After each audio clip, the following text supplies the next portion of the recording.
Hello friends, welcome to trade Guru YouTube channel. ಇವತ್ತು ನಾನು ಹೇಳಕ್ ಹೋಗ್ತಿರೋ ಟಾಪಿಕ್ ಬಂದ್ಬಿಟ್ಟು ಪ್ರೈಸ್ ಆಕ್ಷನ್. ಪ್ರೈಸ್ ಆಕ್ಷನ್ನ ನಾವು ಯಾವ ರೀತಿ ನೋಡ್ಕೊಂಡು ಟ್ರೇಡ್ ಮಾಡೋದು ಅಂದ್ರೆ, ಪ್ರೈಸ್ ಯಾವ ತರ ರಿಯಾಕ್ಟ್ ಆಗುತ್ತೆ ಅನ್ನೋದು ಈ ಕಾನ್ಸೆಪ್ಟ್ ಅಲ್ಲಿ ನಾನು ಇನ್ ಡೀಟೇಲ್ ಆಗಿ ಹೇಳ್ಕೊಡ್ತಾ ಇದ್ದೀನಿ. ಸೊ ಈಗ ನಾನು Nifty chart 15 minute time frame ನ ಓಪನ್ ಮಾಡಿದ್ದೀನಿ. So 15 minute time frame chart ನ ಓಪನ್ ಮಾಡಿ ಫಸ್ಟ್ ನನ್ನ 15 ಮಿನಿಟ್ ಟೈಮ್ ಫ್ರೇಮ್ ಕ್ಯಾಂಡಲ್ನ ಮಾರ್ಕ್ ಮಾಡ್ಕೊತೀನಿ. ಫಸ್ಟ್ 15 ಮಿನಿಟ್ ಕ್ಯಾಂಡಲ್ನ. ಸೊ ನಾನು ಲೋ ಮತ್ತೆ ಐನ ಮಾರ್ಕ್ ಮಾಡಿಕೊಂಡು ಅನಂತರ ನಾವು ಏನು ಮಾಡೋದು ಅಂದರೆ, ಯಾವಾಗ ಈ ನಮ್ಮ ಲೋ ಪಾಯಿಂಟಲ್ಲಿ ಬರುತ್ತೋ ನಾವು ಅವಾಗ ಎಂಟ್ರಿ ತಗೊತೀವಿ. ನಮ್ಮ ಟಾರ್ಗೆಟ್ ಬಂದು ಇಲ್ಲಿವರೆಗೂ ಆಗಿರುತ್ತೆ. ನಮ್ಮ ಲೋ ಪಾಯಿಂಟ್ ಇದು, ನಮ್ಮ ಹೈ ಪಾಯಿಂಟ್ ಬಂದು ಇದು. ಒಂದು ವೇಳೆ ಈ ಲೆವೆಲ್ ಕೆಳಗಡೆ ಕ್ರಾಸ್ ಆಯಿತು ಅಂದರೆ ನಮ್ಮ ಟ್ರೇಡು ತಪ್ಪಾಗಿದೆ ಅಂತ. ಒಂದು ವೇಳೆ ಈ ಲೈನ್ ಬೌಂಡ್ರಿ ಒಳಗಡೆನೆ ಇದ್ದಾನೆ ಅಂತಂತಂದ್ರೆ ನಾವು ಧಾರಾಳವಾಗಿ ಎಂಟ್ರಿ ತಗೋಬಹುದು. ನಮ್ಮ ಟಾರ್ಗೆಟ್ ಇಲ್ಲಿವರೆಗೂ ಇರುತ್ತೆ. ಒಂದು ವೇಳೆ ಈ ಲೈನ್ ಕೂಡ ಕ್ರಾಸ್ ಆಯಿತು ಅಂತಂದ್ರೆ ನೆಕ್ಸ್ಟ್ ಟಾರ್ಗೆಟ್ ನಮ್ದು ಇಲ್ಲಿವರೆಗೂ ಆಗಿರುತ್ತೆ. ಸೊ ಅದೇ ರೀತಿ ಮಾರ್ಕೆಟ್ ಆಮೇಲೆ ಮಾರ್ಕೆಟ್ ಕ್ಲೋಸ್ ಆಗೋ ಟೈಮಲ್ಲಿ ನೋಡಿ ಅಲ್ಲಿ ಗಂಟೆ ಹೋಗಿ ರೀಚ್ ಆಗಿದ್ದಾನೆ. ಸೊ ಅದೇ ತರ ನಾವು ಸ್ಟ್ರೈಕ್ ಪ್ರೈಸ್ ಅಲ್ಲಿ ನೋಡಕ್ ಹೋದಾಗ, ಕಾಲ್ ಆಗ್ಲಿ ಪುಟ್ ಆಗ್ಲಿ, ನಾವ್ ಯಾವ್ದೇ ತರ ಬೈ ಮಾಡಕ್ ಹೋದ್ರೆ ಪ್ರೈಸ್ ಆಕ್ಷನ್ ಸ್ಟ್ರೈಕ್ ಪ್ರೈಸ್ ಅಲ್ಲಿ.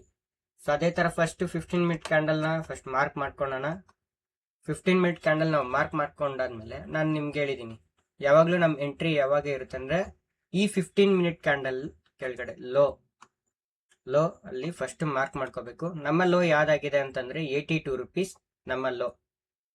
ಸೊ ಅಟ್ ಪ್ರೆಸೆಂಟ್ ಇದೇ ನಮ್ಮ ಪ್ರೈಸ್ ಅಲ್ಲಿ ನಾವು ಬೈ ಮಾಡೋದು. ಇದನ್ನೇ ಪ್ರೈಸ್ ಆಕ್ಷನ್ ಅಂತ ಅಂತಾರೆ. ಅಂದ್ರೆ ನೀವು ನೋಡ್ಬೋದು 80 rupees ಯಾವಾಗ ಬರುತ್ತೆ ಆವಾಗ ರಿಯಾಕ್ಟ್ ಆಗುತ್ತೆ, ಆ ಪ್ರೈಸ್ ರಿಯಾಕ್ಟ್ ಆಗುತ್ತೆ. ಸೊ ಅದಕ್ಕೆ ಪ್ರೈಸ್ ಆಕ್ಷನ್ ಅಂತ ಹೇಳೋದು ಆ ಕಾನ್ಸೆಪ್ಟ್ ನ. ಎಲ್ಲೋ ಇನ್ ಬಿಟ್ವೀನ್ ಮಧ್ಯದಲ್ಲಿ ಇಲ್ಲಿ ತಗೊಂಡೆ ಎಲ್ಲೆಲ್ಲೋ ತಗೊಳೋದು ಅಲ್ಲ. ಪ್ರೈಸ್ ಆಕ್ಷನ್ ಅಂತಂದ್ರೆ ಅದು ಪ್ರೈಸ್ ಎಕ್ಸಾಕ್ಟ್ ಆಗಿ ಅದ್ರದ್ದೊಂದು ಲೆವೆಲ್ ಇದೆ. ಆ ಲೆವೆಲ್ ಅಲ್ಲಿ ಬಂದ್ಮೇಲೆ ಅದು ಪಕ್ಕ ರಿಯಾಕ್ಟ್ ಮಾಡೇ ಮಾಡುತ್ತೆ. ಸೊ ಇವಾಗ ನೀವು ಇಲ್ಲಿ ಅಬ್ಸರ್ವ್ ಮಾಡ್ಬೋದು, ಇಲ್ಲಿಂದ ಬಂದ್ಮೇಲೆ ಬೌನ್ಸ್ ಬ್ಯಾಕ್ ಆಯ್ತು, ಗೊತ್ತಾಯ್ತಾ? ಸೊ ಅದೇ ರೀತಿ ಇವಾಗ ಇವ್ನು ಇಲ್ಲಿ ಹೋದ, ಮತ್ತೆ ಅದೇ ಪ್ರೈಸಿಗೆ ಬಂದಿದೆ. ಇಷ್ಟಕ್ಕೆ 83 rupees. 83 rupees ಬಂದ್ಮೇಲೆ ಏನು ಪ್ರೈಸ್ ರಿಯಾಕ್ಟ್ ಆಗೇ ಆಗುತ್ತೆ. ಸೊ ಅದೇ ರೀತಿ ರಿಯಾಕ್ಟ್ ಆಗಿದೆ. ಇಲ್ಲಿ ನಮ್ಮ ಟಾರ್ಗೆಟ್ ಎಲ್ಲಿವರೆಗೂ ಇತ್ತು, ಇಲ್ಲಿ ಗಂಟ ಇತ್ತು. ಸೊ ಇದನ್ನ ನಾವು 50% ಆಗಿ ಕನ್ವರ್ಟ್ ಮಾಡ್ಕೊಳ್ಳೋಣ. ಇವಾಗ ನಾವು ಇಲ್ಲಿ ಎಂಟ್ರಿ ತಗೊಂಡಿರ್ತೀವಿ ಅಂತಂದ್ರೆ ಒಂದು 50% ನ ನೋಡ್ಕೊಳ್ಳೋಣ. ಮ್ಯಾಕ್ಸ್ ಟು ಮ್ಯಾಕ್ಸ್ ಇಲ್ಲಿಂದ ಇಲ್ಲಿಗೆ ಮಾರ್ಕ್ ಮಾಡ್ಕೊಂಡ್ರೆ ನಾವು 50% ಟಾರ್ಗೆಟ್ ರೀಚ್ ಆಗಿದೆ. ಸೊ ಇಲ್ಲಿ ನಾವು ಬೇಕಾದ್ರೆ ಪ್ರಾಫಿಟ್ ಕೂಡ ಬುಕ್ ಮಾಡ್ಕೋಬಹುದು. ನಾವು ಇಲ್ಲಿ ತಗೊಂಡ್ರೆ ಸ್ವಲ್ಪ ಜನ ಸ್ಕ್ಯಾಲ್ಪರ್ಸ್ ಇರ್ತಾರೆ. ಸೊ ಅವರು ಜಾಸ್ತಿ ಕ್ವಾಂಟಿಟಿಯಲ್ಲಿ ಬೈ ಮಾಡಿ ಸ್ಕ್ಯಾಲ್ಪ್ ಮಾಡ್ತಾರೆ. ಸೊ ಅವ್ರು ಇಲ್ಲಿ ಕರೆಕ್ಟಾಗಿ ಬಾಟಮ್ ಅಲ್ಲಿ ಪಿಕ್ ಮಾಡಿ ಇಲ್ಲಿ ಗಂಟ ಟಾರ್ಗೆಟ್ ಇಟ್ಕೊಂಡಿರ್ತಾರೆ. ಸೊ ಮಾರ್ಕೆಟ್ ಆ ದಿನ ಸೈಡ್ ವೇಸ್ ಇರುತ್ತೋ ಇಲ್ಲ ಏನೊಂದು ನ್ಯೂಸ್ ಏನೋ ನಡೀತಾ ಇರಬೇಕಾದ್ರೆ ಸೊ ಒಂದು ಸ್ವಲ್ಪ ಭಯ ಆಗುತ್ತೆ. ಸೊ ಅದಕ್ಕೋಸ್ಕರ ಒಂದು 50% ಬುಕ್ ಮಾಡ್ಕೊಂಡ್ರೆ ಸಾಕು, ನಾವು ಇಲ್ಲಿ ಆರಾಮಾಗಿ ಪ್ರಾಫಿಟ್ ಮಾಡ್ಕೋಬಹುದು. ನೆಕ್ಸ್ಟ್ ಟೈಮ್ ಮತ್ತೆ ನಾವು ಅದರಲ್ಲೇ ಟ್ರೇಡ್ ಮಾಡ್ತೀವಿ ಅಂತಂದ್ರೆ ಈ ಬೌಂಡ್ರಿ ಲೈನ್ ಒಳಗಡೆ ಬಂತು ಅಂದ್ರೆ ನಾವು ಧಾರಾಳವಾಗಿ ಟ್ರೇಡ್ ತಗೋಬಹುದು. ಈ ಬೌಂಡ್ರಿ ಲೈನ್ ಕೆಳಗಡೆ ಬಂತು ಅಂದ್ರೆ ಅದು ಸ್ವಲ್ಪ ರಿಸ್ಕಿ ಇರುತ್ತೆ, ಅವಾಯ್ಡ್ ಮಾಡೋದು ಒಳ್ಳೇದು. ಒಂದು ವೇಳೆ ಈ 15 ಮಿನಿಟ್ ಕ್ಯಾಂಡಲ್ ಒಳಗಡೆ ಬಂತು ಅಂದ್ರೆ ಆರಾಮಾಗಿ ಇಲ್ಲಿ ಎಂಟ್ರಿ ತಗೊಂಡು ನಮ್ಮ ಸ್ಟಾಪ್ ಲಾಸ್ ಒಂದು ಸ್ವಲ್ಪ ಕೆಳಗಡೆ ಇಟ್ಕೊಳ್ಳೋಣ. ನಾವು ಎಂಟ್ರಿ ಇಲ್ಲಿ ತಗೊಂಡ್ರೆ ನಮ್ಮ ಟಾರ್ಗೆಟ್ ಇಲ್ಲಿ ಗಂಟ ಅಂತ ಅನ್ಕೊಂಡ್ರೆ ನಮ್ಮ ಸ್ಟಾಪ್ ಲಾಸ್ ಒಂದು ಸ್ವಲ್ಪ ಕೆಳಗಡೆ, ಜಾಸ್ತಿ ಬೇಡ, ಇಲ್ಲಿ ಗಂಟ ಅಂತ ಅನ್ಕೋಣ. ಈ ಕ್ಯಾಂಡಲ್ ಕೆಳಗಡೆ ನಮ್ಗೆ ಸ್ಟಾಪ್ ಲಾಸ್ ಸಿಕ್ಕೋಣ.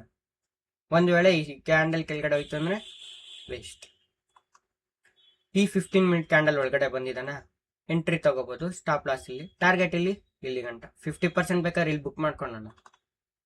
ಒಂದು 50% ಅಂತ ಇಲ್ಲಿ ಅನ್ಕೊಳ್ಳೋಣ. ಇದು ನಾನು 50%, ಇನ್ನು 100% ನನ್ನ ಟಾರ್ಗೆಟ್ ರೀಚ್ ಆಗಿದೆ. ಫಸ್ಟ್ ಟೈಮ್ 50% ಪ್ರಾಫಿಟ್ ಬುಕ್ ಮಾಡ್ಕೊಂಡೆ. ಸೆಕೆಂಡ್ ಟೈಮ್ ಬಂದ್ಬಿಟ್ಟು 100% ನನ್ನ ಟಾರ್ಗೆಟ್ ರೀಚ್ ಆಗಿದೆ. ಸೊ ಇದು ನಾನು ಕಾಲಲ್ಲಿ ತೋರಿಸ್ದೆ. ಅದೇ ತರ ನಾನು ಪುಟ್ಟಲ್ಲೂ ಕೂಡ ನೋಡೋಣ ಬನ್ನಿ. ಪುಟ್ಟಲ್ಲಿ ಕೂಡ ಅದೇ ತರನೇ ರಿಯಾಕ್ಟ್ ಆಗಿದೆ. ಇಲ್ಲಿ ನೀವು ನೋಡ್ಬೋದು, 15 ಮಿನಿಟ್ ಕ್ಯಾಂಡಲ್ ನಾನು ಮಾರ್ಕ್ ಮಾಡ್ಕೊಂಡಿದ್ದೀನಿ. ಸೊ ಸ್ವಲ್ಪ ಜನ ಎಲ್ಲ ಅವಸರ ಬಿದ್ಬಿಟ್ಟು ಏನ್ ಮಾಡ್ಬಿಡ್ತಾರೆ, ಇವ್ನ ಕೆಳಗಡೆ ಬೀಳ್ತಾನೆ ಅಂತ ಅಂದ್ಬಿಟ್ಟು ಈ ಕ್ಯಾಂಡಲ್ಗೋಸ್ಕರ ವೆಯ್ಟ್ ಮಾಡ್ತಾರೆ. ಈ ಕ್ಯಾಂಡಲ್ ಆದ್ಮೇಲೆ ನೆಕ್ಸ್ಟ್ ಕ್ಯಾಂಡಲ್ಗೋಸ್ಕರ ಈ ಕ್ಯಾಂಡಲ್ ವೆಯ್ಟ್ ಮಾಡಿ ಈ ಕ್ಯಾಂಡಲ್ ಅಲ್ಲಿ ಎಂಟ್ರಿ ತಗೊಂತಾರೆ. ಈ ಕ್ಯಾಂಡಲ್ ಅಲ್ಲಿ ಎಂಟ್ರಿ ತಗೊಂಡಾದ್ಮೇಲೆ ಅವ್ರಿಗೆ ಸ್ವಲ್ಪ ಇಲ್ಲಿ ಪ್ರಾಫಿಟ್ ತೋರಿಸ್ಬಿಡುತ್ತೆ, ಒಂದ್ 500-600 ಇಷ್ಟ ಪ್ರಾಫಿಟ್ ತೋರಿಸ್ಬಿಟ್ಟು ಮತ್ತೆ ಮೇಲಕ್ಕೆ ಹೋಗ್ಬಿಡ್ತಾನೆ.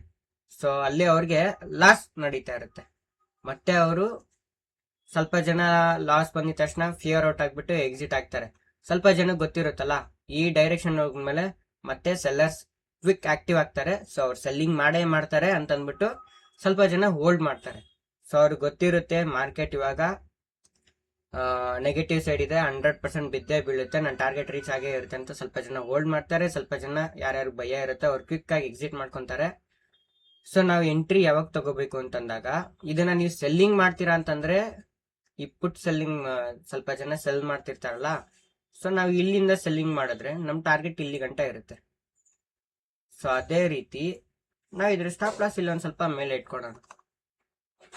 ಈಗ ನಾವು ಇಲ್ಲಿ ಸೆಲ್ಲಿಂಗ್ ಸ್ಟಾರ್ಟ್ ಮಾಡಕ್ ಕೂತಾಗ ನಮ್ ಟಾರ್ಗೆಟ್ ಇಷ್ಟಿದೆ, ನಮ್ ಟಾರ್ಗೆಟ್ ಸೆಲ್ಲಿಂಗ್ ಒಂದ್ ಸ್ವಲ್ಪ ಚೂರ್ ಮೇಲೆ ಇಟ್ಕೊಳ್ಳೋಣ. ಧಾರಾಳವಾಗಿ ನಮ್ ಟಾರ್ಗೆಟ್ ಅಲ್ಲಿಂದ ಅಲ್ಲಿಗೆ ರೀಚ್ ಆಗೇ ಆಗುತ್ತೆ. ಕಾನ್ಫಿಡೆನ್ಸ್ ಅದು ನಿಮ್ಗೆ 100% ಆ ಟ್ರೇಡ್ ನಿಮ್ಗೆ ಕನ್ಫರ್ಮ್ ಇತ್ತು ಅಂದ್ರೆ ಪಕ್ಕ 100% ಅದು ನಿಮ್ ಟಾರ್ಗೆಟ್ ರೀಚ್ ಆಗೇ ಆಗುತ್ತೆ. ಸೊ ಧಾರಾಳವಾಗಿ ಪೇಷನ್ಸ್ ಇಂದ ಹೋಲ್ಡ್ ಮಾಡ್ಬೇಕಷ್ಟೇ. ಸೊ ಇಲ್ಲಿ ನಾವು ಪುಟ್ ಸೈಡ್ ಅಲ್ಲಿ ಯಾವ ತರ ಪ್ಲಾನ್ ಮಾಡ್ಬೇಕು ಅಂತಂದ್ರೆ, ಇವಾಗ ಈ 15 ಮಿನಿಟ್ ಕ್ಯಾಂಡಲ್ ನೀವು ಹಾಕೊಂಡಿದ್ದೀರಲ್ಲ, ಲೋ ಮತ್ತೆ ಹೈ ಎರಡು ಮಾರ್ಕ್ ಮಾಡ್ಕೊಂಡಿದ್ದೀರಾ. ಸೊ ನಾವು ಇವಾಗ ಇದನ್ನ ನಾವು ಬೈ ಮಾಡ್ತೀವಿ ಅಂತಂದ್ರೆ, ಈ ಪುಟ್ಟನ್ನ ನಾವು ಬೈ ಮಾಡ್ತೀವಿ ಅಂದ್ರೆ ಇದ್ರ ಲೋ ಪಾಯಿಂಟ್ ಎಲ್ಲಿದೆ, ಲೋ ಪಾಯಿಂಟ್ ಇಲ್ಲಿದೆ. ಅಟ್ ಪ್ರೆಸೆಂಟ್ ಎಷ್ಟು 95 rupees. ಇದು ನನ್ನ ಲೋ ಪಾಯಿಂಟ್ ಈ ಪುಟ್ಟಲ್ಲಿ. ಸೊ ಇವ್ನು 95 rupees ಬರೋವರೆಗೂ ನಾನು ವೇಟ್ ಮಾಡಬೇಕು. ಯಾಕಂದ್ರೆ ಅದೇ ಇದಕ್ಕೆ ವ್ಯಾಲ್ಯೂ ಆಗಿರೋ ಪ್ರೈಸ್, ಇದು ಯಾವ್ದು ಅಲ್ಲ. ಇಲ್ಲಿ ನಡೀತಾ ಇದೆಯಲ್ಲ, ಇಲ್ಲಿ ಯಾವ್ದು ಅಲ್ಲ. ಇದು ಕರೆಕ್ಟ್ ಆಗಿ ಇದು ಪ್ರೈಸ್ ನಾನು ತಗೋಬೇಕಾಗಿರೋದು 95 rupees. ಸೊ ಅಲ್ಲಿ ನೀವು ತಗೊಂಡ್ರೆ ಇದು ಪ್ರೈಸ್ 100% ಮೂವ್ ಆಗುತ್ತೆ. ಸ್ಟಾಪ್ ಲಾಸ್ ಎಲ್ಲಿ ಇಕ್ತೀರಾ, ಒಂದ್ ಸ್ವಲ್ಪ ಕೆಳಗಡೆ ಇಟ್ಕೊಳ್ಳೋಣ, ಜಾಸ್ತಿ ಬೇಡ, ಒಂದ್ ಸ್ವಲ್ಪ ಕೆಳಗಡೆ ಇಟ್ಕೊಳ್ಳೋಣ. ಎಂಟ್ರಿ ನಾವು ಇಲ್ಲಿ ಕರೆಕ್ಟ್ ಆಗಿ 95 rupees ಅಂತ ಎಂಟ್ರಿ ತಗೊಂಡಿರ್ತೀವಿ. ಟಾರ್ಗೆಟ್ ಮಾತ್ರ ನಮ್ದು 100% ನಮ್ ಟಾರ್ಗೆಟ್. ನಾವು ಇಲ್ಲಿ ಎಂಟ್ರಿ ತಗೊಂಡಿದ್ದೇವೆ, ಇಲ್ಲಿ ಗಂಟ ಹೋಗೇ ಹೋಗ್ತಾನೆ. ಸ್ಟಾಪ್ ಲಾಸ್ ಅಲ್ಲಿ ಒಂದ್ ಸ್ವಲ್ಪ ಕೆಳಗಡೆ ಎಲ್ಲಾದ್ರೂ ಇಲ್ಲಿ ಒಂದ್ ಸ್ವಲ್ಪ ಸ್ಟಾಪ್ ಲಾಸ್ ಅಂತ ಅನ್ಕೊಳ್ಳೋಣ. ಇದು ಕೂಡ ಒಂಥರ ರೆಸಿಸ್ಟೆನ್ಸ್ ಇದೆ. ಸೊ ಇಲ್ಲಿಂದನೂ ಮಾರ್ಕೆಟ್ ಕ್ವಿಕ್ ಆಗೋ ತರ ಇರುತ್ತೆ. ಬೇಕಾದ್ರೆ ನೀವು ಅಬ್ಸರ್ವ್ ಮಾಡ್ರಿ, ಇಲ್ಲಿ ಬಂದಿದ ತಕ್ಷಣ ಮತ್ತೆ ರಿವರ್ಸ್ ಹೋಗಿದೆ. ಸೊ ಆ ಒಂದು ರೀಸನ್ಗೋಸ್ಕರ ಮಾರ್ಕೆಟ್ ಇಲ್ಲಿಗೆ ಬಂದು ಮತ್ತೆ ರಿವರ್ಸ್ ಹೋಗ್ತಾನೆ ಅನ್ನೋ ತರ ಸ್ಟಾಪ್ ಲಾಸ್ ಒಂದ್ ಸ್ವಲ್ಪ ಕೆಳಗಡೆ ಇಟ್ಕೊಳ್ಳೋಣ. 95 rupees ಅರೌಂಡ್ ನಾವು ಬೈ ಮಾಡಿರ್ತೀವಿ. ಒಂದ್ ನಾನು ಸ್ಟಾಪ್ ಲಾಸ್ ಇಟ್ಟಿರೋದು 80 rupees ಹತ್ರ ಸ್ಟಾಪ್ ಲಾಸ್ ಇಟ್ಟಿದ್ದೀನಿ. ಟಾರ್ಗೆಟ್ ಮಾತ್ರ 154 rupees ಟಾರ್ಗೆಟ್ ಇಟ್ಟಿದ್ದೀನಿ. ಮೀನ್ಸ್ ಅಲ್ಲಿ ನನಗೆ ಎಷ್ಟು 60%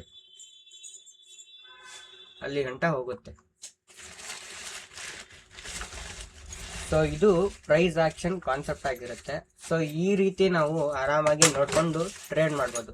ಇವಾಗ ಸೈಡ್ ವೈಸ್ ಇರುತ್ತೆ ಮಾರ್ಕೆಟ್ ತುಂಬಾ ಸೈಡ್ ವೈಸ್ ಇರ್ಬೇಕಾದ್ರೆ ಇನ್ ಬಿಟ್ವೀನ್ ಅಲ್ಲಿ ನಾವು ಯಾವ್ದೋ ಒಂದು ಟ್ರೆಂಡ್ ಲೈನ್ ಯೂಸ್ ಮಾಡ್ಕೊಂಡು, ಇಲ್ಲ ಬುಲಿಜರ್ ಬ್ಯಾಂಡ್, RSI ಇಂಡಿಕೇಟರ್, ಇಲ್ಲ ಮೂವಿಂಗ್ ಆವರೇಜ್ ಇಂಡಿಕೇಟರ್, ಸುಮಾರು ಇಂಡಿಕೇಟರ್ ಗಳೆಲ್ಲ ಇದೆ.